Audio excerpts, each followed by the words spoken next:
ቲናን አጋቹ ሴት አድርጎ ሊገላት ነው።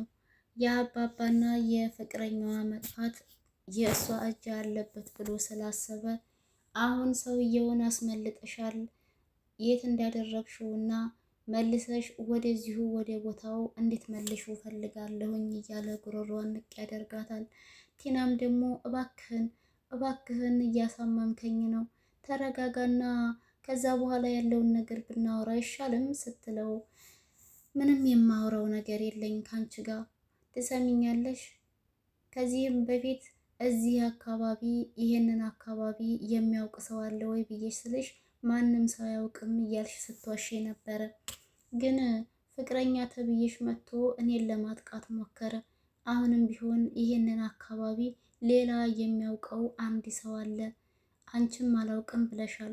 እና ታዲያ የታገተው ሰውዬ ወዴት ሄደ ይባላል?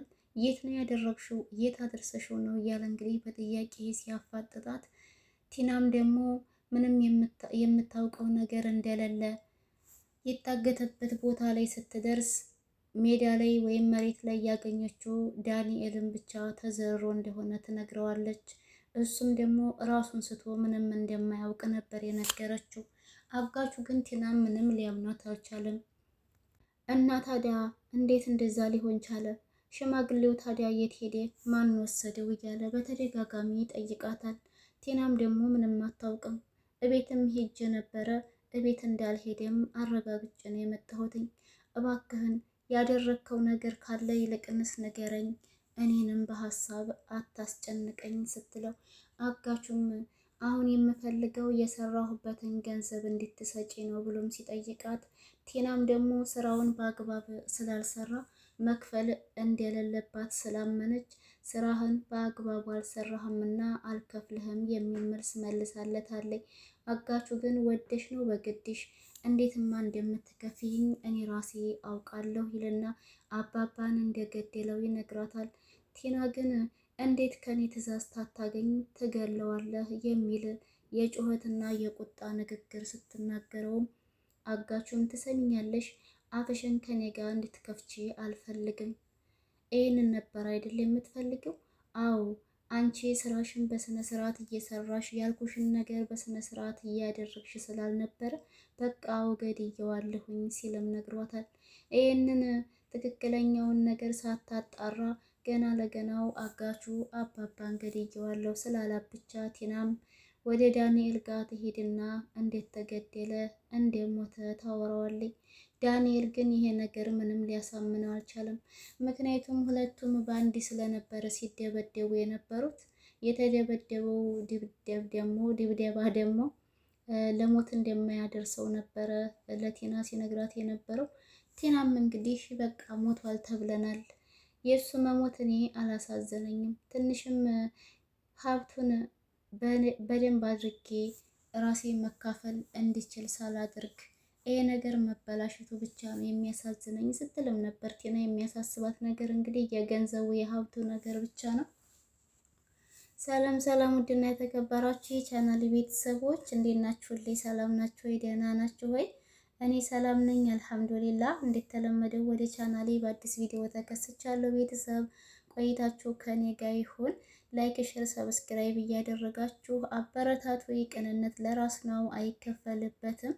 ትሁት የሚለው ድራማ እንግዲህ ዛሬ ክፍል 43 ተለቋል ማለት ነው። ቲና እንግዲህ የምትሰራው ስራ ከሽፎባት ይገኛል። እድሜ ለትሁት። ትሁት እንግዲህ አባባን ከታገተበት ቦታ አንጠልጥላ ይዛው ወጥታለች። አባባም ደግሞ ስላወጣችሁ በጣም ተደስቷል። ግን ደግሞ ወደ ቤት መሄድ እንደማይፈልግ ለጊዜው የሆነ ቦታ ለብቻው ተቀምጦ ራሱን ማዳመጥ እንደሚፈልግና ሌላም የሚሰራቸው የሚያስባቸው ስራዎች ስላሉት እነዛን ነገሮች ደግሞ ለብቻው ሆኖ ማካሄድ እንደሚፈልግ ለትሁት ነግሯት ወደ ቤት ባይሄድም እሷ ጋር አንድ ላይ ተገናኝተው የተወሰነ ቆይታ ካደረጉ በኋላ እሷንም ገንዘብ ጠይቋት ያላትን ገንዘብ ሰጥታው ወደዛ ወደሚፈልግበት ቦታ ሄዷል።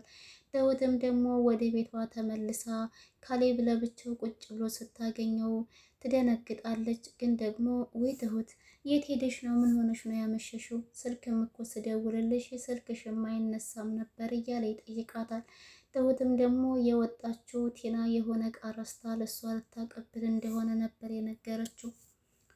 እንደዛ ከሆነች በቃ ግን ምን አዲስ ነገር አለ? ስለ አባዬ የሰማሽው ነገር የለም ወይ ብሎም ጠይቋት። ትሁትም ደግሞ ከአባባ ጋር ያላቸው ምክክር በሚስጥር እንዲቆይ ስለፈለጉ ምንም የሰማሁት ነገር የለኝም ብላ ነው የመለሰችለት። በዛው አጋጣሚ እሷም ከካሌብ ጎን ሳትነሳ ቲና ደግሞ እቤት ሄደህ አባባ መኖር አለመኖሩን አረጋግጥ ስለተባለ ዳንኤል ቀጥታ ወደ እነሱ ጋር ይሄዳል። ሳሎን ላይ ሲገባ ከሁለቱ በስተቀር ማንም ሰው አልነበረም።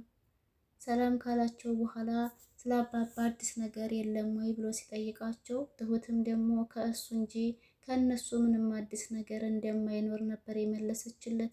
ከዛ በኋላ ያለው አማራጭ እሺ በቃ ብሎ ከቤት ውስጥ መውጣት ነበረ እና አዲስ ነገር ከሰማም እንደምነግራቸው ቃል ገብቶላቸው ሄዷል። ትሁቴም ከዛ ካሌብን መጠየቅ ያለባትን ነገር ከጠየቀችና ካወራች በኋላ ወደ ስራዋ ትሄዳለች። ትሁትም ለካሌብ አባዬ ደህና ነው፣ ደህና እንደሆነ አረጋግጫለሁኝ። ዳንኤል እና ቲና ግን እንደሞተ ነው የሚያውቁት ስትልም ነግረዋለች። ቲናም ይህንን በማስመልከት አባዬ ሞተ በቃ እያለች እያለቀሰች ወደ ቤታቸው ትገባለች። ትሁትና ካሌብ ሳሎን ላይ ቁጭ ብለው ስለነበረ በመገረምና በመደናገጥ ምን አይነት ማስመሰል ነው እያሉ ዝም ብለው ይመለከቷታል። ለካሌብ ትሁት አስቀድማ አባባ ደህና እንደሆነ ባትነግረው ኖሮ የእውነትም እንደ ቲና ለቅሶ ይደነግጥ ነበረ ማለት ነው። ቲናም የፈለጋትን ያክል ካለቀሰች በኋላ ልታቆም ስላልቻለች ለቅሶዋን ካሌብ ይጮህባታል። ከዚህ በላይ አባቱ ላይ ማማረት እንደሌለባት አልፋለሁ፣ ከዚህ በላይ አለቅሳለሁ የምትል ከሆነ ከባድ እርምጃ እንደሚወስድባትም ነበረ የነገራት። አባዬ በቃ ትተኸን ሄድክ፣ ለብቻችን ትተኸን ሄድክ እኮ እያለች እንግዲህ ታለቅሳለች። እዚህ ፓርት ላይ በጣም ነው የምታስቀው ቲና። ከዛ በኋላም እንግዲህ እያስመሰለች እና እያሾፈች እንደሆነ ስለተረዱ ትሁትም ሆነች ካሌብ ዝም ብለው ሲመለከቷት ነው የቆዩት። እናም እሷም ምንም አይነት መፍትሄ ስላላገኘች ቀጥታ ከቤታቸው ትወጣና ዳንኤል ጋር በመገናኘት የራሳቸው ጉዳይ ከሞተ ሞተ፣ እኔ ምንም ማድረግ አልችልም፣ እኔ እንግዲህ ቤታቸው ሄጄ እርሜን አውጥቼ መጥቻለሁ እያለችም ለዳንኤል ስትነግረው፣ ዳንኤል ግን እኔ አባዬ ሞት አይመስለኝም፣ አንቺ ግን በምን እርግጠኛ ሆነሽ ነው በቤታቸው ድረስ ሄደሽ እርምሽንስ የምታወጪው ሲልም ጠይቋት ነበረ።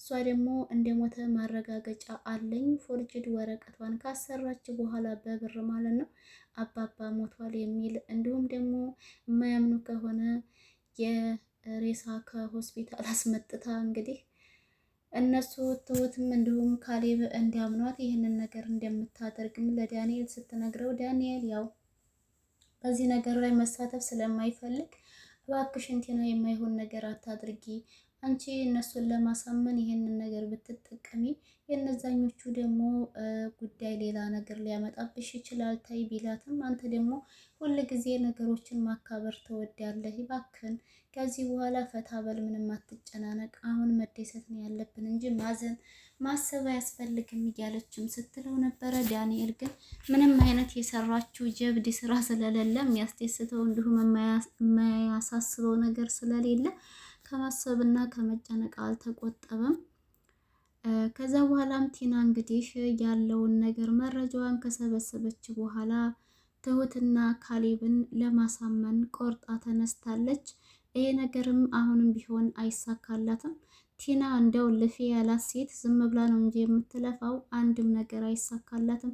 አሁን ይባስ ብላ አጋቹም ጋር ተጣልታ ነው ያለችው። አጋቹም እንግዲህ ጉሮሮዋን አንቆ የተወሰነ አስለፍልፏታል። በቀጣይ ደግሞ ከሱ ጋር ተገናኘች ማለት ለህይወቷም ያሰጋታል። እሱም አባባ እንግዲህ እየዋለሁኝ ያለው ያው ገንዘብ ጨመር አድርጋ እንድትሰጠውና አስክሬን መቀበያ ነው እንግዲህ ብዙ ገንዘብ የጠየቃት። ይህንንም ደግሞ ማድረግ የምትችለው ለነ ካሌብ በማሳወቅ ካሌብና ትሁት አባታቸውን እንዲረከቡ ለማድረግ ነው ሀሳቧና አላማዋ። ግን አይሳካላትም። ሁሉም ነገር ክሽፍሽፍ ብሎባታል። አሁን ደግሞ ቀጣይ የምንጠብቀው አባባ በቲና ላይ ምን አይነት እርምጃ ይወስድባታል፣ እንዴት አድርጎ ነው ሊበቀላት የሚችለው የሚለውን ነው። እንግዲህ ምን እንዲያስብ አልታወቀም። ቀጣይ እሱ ይበቀላታል ብዬ አስባለሁ። እናንተስ ምን ትላላችሁ ቤተሰብ? እስኪ ሀሳብ አስተያየታችሁን ኮሜንት ላይ አስቀምጡልኝ። ለዛሬ የነበረን ቪዲዮ ይህን ይመስል ነበረ። በሌላ በአዲስ ርዕስና በአዲስ ቪዲዮ እስከምንገናኝ ድረስ በያላችሁበት ሰላማችሁ ብዝት ትርፍ ይበልልኝ እያልኩኝ ለነበረን ቆይታ ከልብ አመሰግናለሁ። በያለንበት አላህ ሰላም ያድርገን፣ ሀገራችንንም ሰላም ያድርግልን፣ ከክፉ ነገር ይጠብቀን እያልኩ በዚሁ ልሰናበታችሁ።